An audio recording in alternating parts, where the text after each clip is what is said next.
అందరికీ నమస్కారం. శ్రీమాత్రే నమః. మేషరాశి వారికి 22, 23, 24 తేదీలలో మీకు జరిగేది తెలిస్తే ఖచ్చితంగా ఆశ్చర్యపోతారు. నక్కతోక తొక్కినట్టుగా మీకు అదృష్టం అనేది పట్టి ధనపరంగా కలిసి వచ్చే అవకాశం అయితే ఉన్నాయి. అంతకు మించినటువంటి కష్టాలు ఉన్నాయి. ఆర్థిక సమస్యలు కూడా ఉన్నాయి. మీరేంటంటే కొన్ని అప్పుల సమస్యలతో కూడా కొంచెం మానసికంగా ఇబ్బంది పడుతున్నారు. చేతికి డబ్బులు అనేటివి అందాల్సినటువంటి సమయానికి అందకుండా ఉండటం వలన చాలా రకాలుగా మీరైతే బాధపడడం అనేది, అవమానాలు పడడము, మాట పడడము, ఇట్లా కొన్ని రకాలుగా చాలా సతమతం అయిపోతున్నారు, నలిగిపోతున్నారని చెప్పుకోవచ్చు అనమాట. ఈ మేషరాశి వ్యక్తులకు ఉన్నటువంటి ఒకే ఒక శత్రువు ఏంటంటే మంచితనము. గట్టిగా ఏది కూడా అన్ని విషయాలు కూడా తెలిసినా కూడా బయటికి ఏది చెప్పుకోలేనటువంటి, అంటే ఎదుటి వాళ్ళు ఏదైనా బాధపడుతున్నారేమో అని చెప్పేసి ఆ బాధను వీళ్ళు దిగమింగుతారు చూడండి, అదే వీళ్ళకు శత్రువుగా మారుతుందన్నమాట. ఎప్పుడైనా ఏదైనా సరే మన జీవితంలో ఉండేవాళ్ళు ఉంటారు, వెళ్ళిపోతారు. చెప్పాల్సినటువంటి మాటను ఎప్పుడైనా సరే చెప్పేసేయాలి. మనం తప్పు చేయనప్పుడు ఏ మాటనైనా సరే బయటకు చెప్పాలి. అలా కాకుండా ఏంటంటే మాటని మనసులో పెట్టేసుకొని పైకి ఏంటంటే మామూలుగా కనిపిస్తుంటే ఎదుటి వారికి మనకు అసలు మనసే లేనట్టుగా, మనం అసలు మనుషులమే కానట్టుగా చూస్తారు. అలాగే ఈ మేషరాశి వాళ్ళు కూడా ఏంటంటే ఎన్ని బాధలు వాళ్ళలో వాళ్ళు పెట్టుకొని కుమిలిపోతూ ఉంటారు. కానీ మా వల్ల పక్కన వాళ్ళకి ఎవరికి ఇబ్బంది పెట్టకూడదు, వాళ్ళకి చెప్పినా చేసేదేముంది అని చెప్పేసి అనుకుంటారు. ప్రతి ఒక్కరికి కూడా చెప్పమని ఇక్కడ చెప్పడం లేదు, బయట వాళ్ళకి ఎవరికి కూడా చెప్పకూడదు. కానీ మనం ఎవరి కోసం అయితే కష్టపడుతున్నామో, ఎవరి కోసం అయితే చేస్తున్నామో, ఎవరి కోసం అయితే బతుకుతున్నామో అలాంటి వాళ్ళకైనా సరే కష్టాన్ని చెప్పకపోతే ఏంటంటే వాళ్ళకి కూడా అర్థం కాక ఇంత ఈజీగా, ఇంత సింపులా అన్నట్టుగా చూస్తూ ఉంటారనమాట. కాబట్టి ఎవరికైనా సరే ఎప్పుడైనా సరే చెప్పకూడని చోట చెప్పకూడదు, ఎంత తప్పు చెప్పాల్సిన కాడ దాయడం కూడా అంతే తప్పు. కాబట్టి మీరు కూడా ఏంటంటే కొంచెం ధైర్యంగా, ఇంకా కొంచెం హుషారుగా, ఇంకా చాలా హుషారుగా ఉండే వ్యక్తులు ఏంటంటే మీరు సడన్గా అలా సైలెంట్ అయిపోయారు. పరిస్థితులన్నీ కూడా ఎప్పుడు ఏదో ఒక రకమైనటువంటి సమస్యలు, 4 దిక్కుల నుంచి మాటలు పడటము, జనాలు ఇంకా ఇబ్బందులు, అంటే ఇట్లా సమస్యలు ఎప్పుడు కూడా బాధల్లో ఇలా ఉండటం వల్ల ఏంటంటే మీ ఆనందం అంతా కూడా ఆవిరైపోయిందనమాట. ఎంత హుషారుగా, ఎంత చక్కగా ఉండేవాళ్ళు గతంలో ఒకసారి కూడా ఆలోచించుకోండి. ఇంకా మేషరాశి వారిది రాశి చక్రంలో మొట్టమొదటి రాశి. ఈ రాశికి అధిపతి కుజుడు అనమాట. అంటే వీరికి ఏంటంటే కొంచెం గ్రహాల్లో దోషాలు అనేటివి ఎక్కువగా అవ్వటం వలన, గ్రహాల అనుకూలత అనేది సరిగ్గా లేకపోవడం వలన వీరి జీవితంలో ఎలా ఉంటుందంటే సంతోషం వచ్చినట్టే వస్తుంది, అంతలోనే మాయమైపోతుంది. వెంటనే ఏదో ఒక రకాలైనటువంటి కష్టాలు, బాధలు, ఏదో ఒకటి మేము నిన్ను వదిలిపెట్టము అన్నట్టుగా తిరుగుతూ ఉంటాయన్నమాట. ఆడవాళ్ళు కావచ్చు, మగవాళ్ళు కావచ్చు, కష్టజీవులు వీరు. ఎవరిని కూడా ఇబ్బంది పెట్టి నలుగురిలో ఎవరికి కూడా ఒక మాట అనడం కానీ, మానసికంగా బాధ పెట్టడం కానీ ఎప్పుడు కూడా చేయరనమాట. ఎంతో గౌరవ మర్యాదలు ఇస్తూ ఉంటారు జనానికి. కానీ వీరికి మాత్రం అవమానాలు, నిందలే ఎదురవుతూ ఉంటాయన్నమాట. అంటే వీరికి అనుకుంటూ ఉంటారు మంచితనానికి ఈ రోజులలో విలువ అనేది లేదా. కానీ మనం అలా ఉండాలన్నా కూడా ఉండలేకపోతున్నాము. ఎలా ఉండగలుగుతున్నారు, అలా ఉండడం కరెక్టేనా అని చెప్పేసి కొన్ని సందర్భాలు ఆలోచిస్తుంటారు. కానీ ఎప్పుడైనా సరే మంచితనం వలన ఎంత ఇబ్బందులు, ఎంత కష్టాలు వచ్చినప్పటికీ కూడా మంచితనం అనేది చివరికి గెలిచేది మాత్రం మంచే. చెడు అనేది మొదట్లో గెలిచినట్టుగా ఉన్నా సరే చివరికి తప్పకుండా ఓడిపోతుంది. కాబట్టి మీరు మీలాగే ఉండండి. మీరు మారాలని, ఎవరిలోనూ మార్పు తీసుకురావాలని అనుకోవద్దు. మనం ఎవరిలోనైనా మార్పు తీసుకురావాలి అనుకున్నప్పుడు మనకి ఇలాంటి సమస్యలు ఎదురవుతూ ఉంటాయన్నమాట. ఎవరు మనస్తత్వాలను ఎవరం కూడా మార్చలేము. ఆఖరికి మన ఇంట్లో వ్యక్తుల మనస్తత్వాలే మనం మార్చలేము. అలాంటిది బయట వాళ్ళని మనం మార్చడానికి ఎప్పుడు కూడా ప్రయత్నం చేయకూడదు. రోడ్డు మీద రాళ్ళు, కప్పలు, ముళ్ళు ఉంటే కాళ్ళకు చెప్పులు వేసుకొని నడవాలి. కానీ రోడ్డు మీద మనము దీవాచీలు పరచడం అనేది అది అసాధ్యమైనటువంటి పని అనమాట. కాబట్టి ఇలాంటి మెలకువలు మీరు నేర్చుకున్నప్పుడు మీకున్నటువంటి మానసిక ఒత్తిడి, బాధ ఇవన్నీ కూడా తగ్గుతూ ఉంటాయి అన్నమాట. మిమ్మల్ని ప్రేమించే వాళ్ళు ఎట్లాగైనా సరే ఉంటారు మీ జీవితంలో. మిమ్మల్ని వద్దు అనుకున్న వాళ్ళు ఏంటంటే మీరు ఎన్ని చేసినా సరే వాళ్ళ కాళ్ళు పట్టుకున్నా కూడా వాళ్ళు ఉండరనమాట. కాబట్టి ఈ దేవుడు ఎవరినైతే మీకు ఇచ్చారో వాళ్ళకి, అంటే లైఫ్ తృప్తిగా బతకడం నేర్చుకుంటే మనుషులే కదండి. ఇచ్చినటువంటి జీవితాన్ని మనం తృప్తిగా బతకగలిగితే మనకు నిజమైనటువంటి అదృష్టం.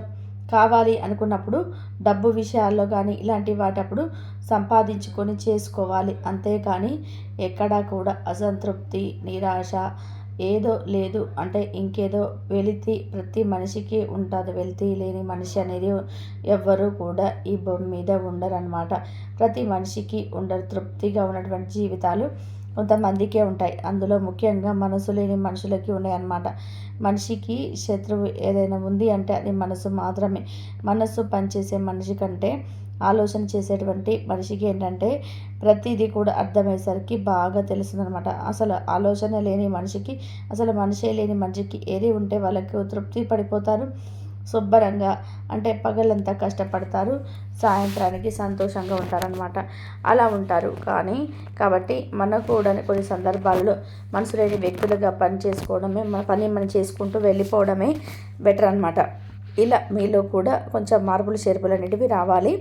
ఎందుకంటే కొంచెం చిన్న వయసులోనే ఉన్నవాళ్ళు కూడా ఎక్కువ మంది ఉంటున్నారు. వాళ్ళకి ఏంటంటే తెలిసి తెలియతనంతో ఎక్కడో ఏదో ఉంది, ఇక్కడ ఏమీ లేదని చెప్పేసి అనుకుంటున్నారు. ఎక్కడ ఏది ఉన్నా మనది కాదు, మన దగ్గర ఉన్నదే మనది. కాబట్టి మన దాని కోసము ఎంత పోరాటం చేసినా అంటే మన వస్తువు, అది వస్తువు అవ్వచ్చు, మనిషి అవ్వచ్చు, ఏదైనా సరే మనది కాదు అనుకున్నప్పుడు అలాంటి దానికోసం మీరు ఎంత పోరాటం చేసినా, ఎన్ని ప్రయత్నాలు చేసినా కూడా వృధానే. కాబట్టి మనది అనుకున్నదే మనకు దక్కుతుంది. అందుకని దైవం ఇచ్చిన దాన్ని గౌరవంగా స్వీకరించటము, తృప్తిగా ఉండటమే మన జీవితానికి తృప్తి. లేదంటే మనం చేసేది, సాధించేది ఏమీ లేకపోయినా మనశ్శాంతి అనేది లేక నరకం అనుభవిస్తుంటాము. కాబట్టి ఇలాంటి చిన్న చిన్న మెలకువలు నేర్చుకోండి. ఈ 3 రోజులైతే మీకు బాగా బిజీగా ఉంటారు. ఈ 3 రోజులలో ఏదైనా ఒక రోజు ప్రయాణం చేసే అవకాశం అనేది ఉంటుంది. ప్రయాణాలు కూడా మీకు అనుకూలంగా ఉంటాయన్నమాట. మీకు గ్రహాలు అనేటివి సరిగ్గా లేదు. గ్రహాల అనుకూలత కోసము మీరేం చేస్తారంటే కాస్త ఇంట్లో రాళ్ళ ఉప్పు ఒక గాజు బౌల్లో వేసేసి ఒక మూతను పెట్టి మీ ఇంటి ఈశాన్య మూల పెట్టండి. ఇలా చేయటం వల్ల ఏంటంటే కాస్త మీ ఇంటి పరంగా ఉన్నటువంటి చెడు శక్తులు, డబ్బుకు సంబంధించిన ఏదైనా సమస్యలు ఉంటే అవన్నీ కూడా పూర్తిగా తొలగిపోతాయి అన్నమాట. అలాగే మీరు మంగళవారం రోజున ఆంజనేయ స్వామి గుడికి వెళ్ళి మీరు ఆంజనేయ స్వామికి తమలపాకు మాలను కూడా కాస్త సమర్పిస్తూ ఉండండి. ఎందుకంటే మీలో కాస్త ఈ మనశ్శాంతి, చికాకులు, ఏదో భయము, కంగారు ఇలాంటివన్నీ కూడా పోతాయి. కాబట్టి ఇలా చేయండి. ఆంజనేయ స్వామి స్తోత్రాన్ని కూడా చదువుకుంటూ మనసులో పడుకోండి. ఇంకా పెళ్లి కాని వాళ్ళు ఎవరైతే ఉన్నారో వారికి వివాహం జరిగే అవకాశం అనేది ఉంది. వివాహ జీవితంలో చిన్న చిన్న సమస్యలు వచ్చినప్పటికీ చివరికి భార్యాభర్తలు అన్యోన్యంగా ఉంటారు. మామూలుగా అయితే వివాహమైన వారు కూడా భార్యాభర్తల మధ్య అన్యోన్యత అనేది పెరుగుతుంది. చిన్న చితక సమస్యలు వచ్చినప్పుడు ఎవరో ఒకరు సర్దుకుపోవడం వల్ల సమస్యల సంఖ్య అనేది పెరగకుండా తగ్గుతుందన్నమాట. అలాగే ఎవరు మాటలు వినవద్దు, చెప్పుడు మాటలు అస్సలు వినవద్దు. జనాల మాటలు నిజాము అన్నట్టుగా ఉంటాయి, కానీ అక్కడికి వెళ్ళి చూస్తే నీళ్లు ఉన్నాయన్న కాడ బురద కూడా ఉంటుందన్నమాట. కాబట్టి ఎప్పుడైనా సరే ఎవరిని నమ్మాలో ఎవరిని నమ్మకూడదో తెలుసుకున్నప్పుడు జీవితం అనేది బాగుంటుందన్నమాట. ఇంకా వివాహం కాని వారు వివాహం అయింది, ఉద్యోగాల కోసం ఎవరైతే ఎదురు చూస్తున్నారో వారు కొంచెం గ్రహాల్లో దోషాల అనుకూలత వల్ల కొంచెం ఆలస్యం అవుతుంది. కాబట్టి మీరు నవగ్రహాలు అంటే ఉంటాయి కదా గుడి దగ్గర, ఆ నవగ్రహాల దగ్గర అంటే ఎలా చేయాలి ఏంటనేది కొంత పంతులు గారిని అడిగి పూజ చేసుకొని ఇలా చేయడం వల్ల గ్రహాల అనుకూలత వల్ల మీకు తప్పకుండా ఉద్యోగం వచ్చే అవకాశం అనేది ఉంటుంది. కుజదోషాలు ఏమన్నా కూడా పూర్తిగా తొలగిపోతాయి అన్నమాట. గ్రహాల అనుకూలత మీకున్నప్పుడు, శనిదేవుడి యొక్క అనుగ్రహం మీకున్నప్పుడు తప్పకుండా మీకు ఉద్యోగం అవ్వచ్చు, వ్యాపారంలో అభివృద్ధి అవ్వచ్చు, వివాహం ఏదైనా లేట్ అయిన సంతానం ఏదైనా కలగకపోయినా, ఇలా మీకు ఏదైనా మనశ్శాంతి లేకపోయినా, అప్పుల సమస్యలున్నా, ఆర్థిక సమస్యలున్నా సరే అవన్నీ కూడా మీకు అనుకూలంగా మారే అవకాశం అనేది ఉంటుంది. కాబట్టి ఇలాంటి చిన్న చిన్న పనులు కూడా చేసుకోండి. నరదిష్టి ప్రభావం అనేది ఎక్కువగా ఉంటుంది.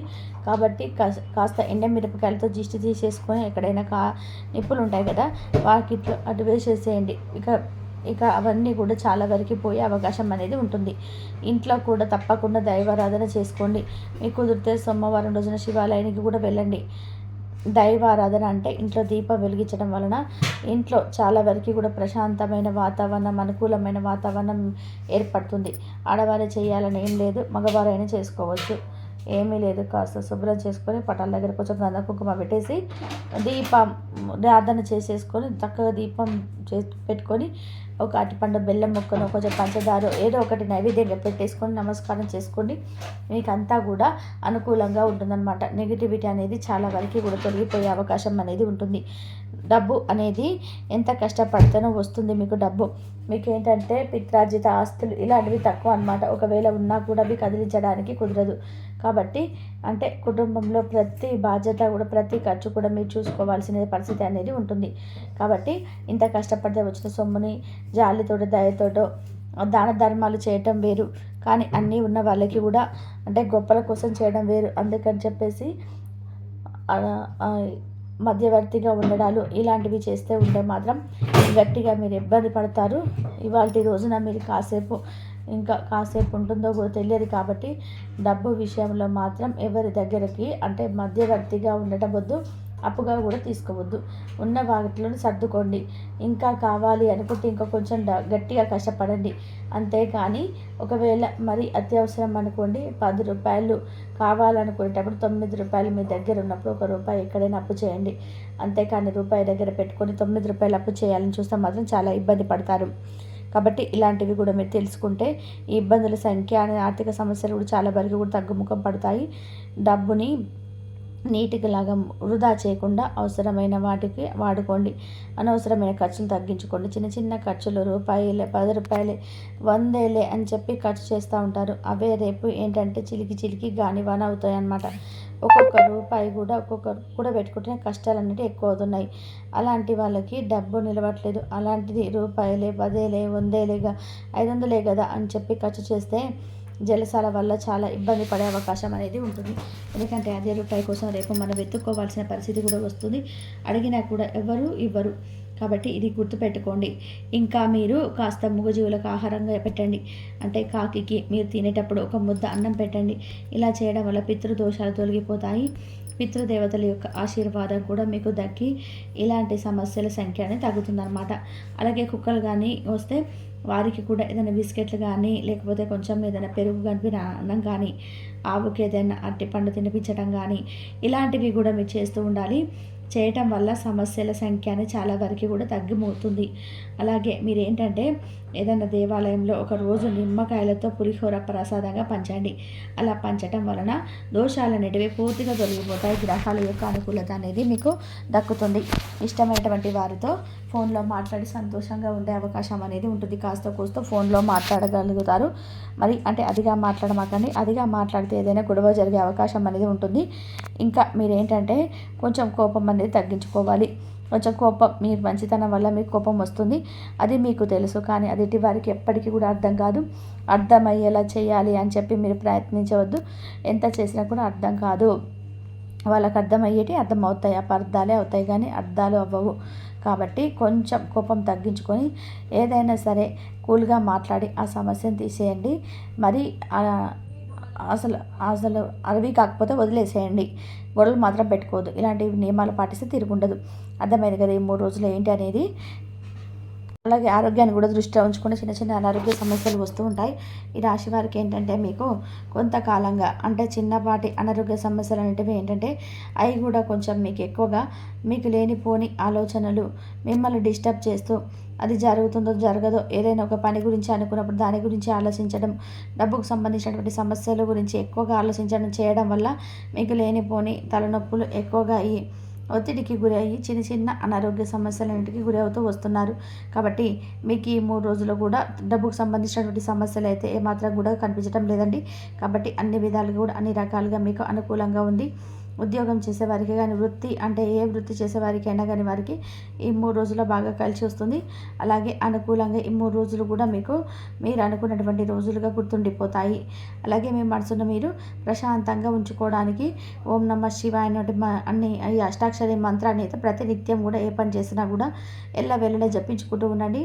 అన్నిటికంటే కూడా మహాభాగ్యంగా మీకు ప్రతి ఒక్క సమస్యలో కూడా శివయ్య తోడుగా ఉండి మిమ్మల్ని నడిపిస్తాడు.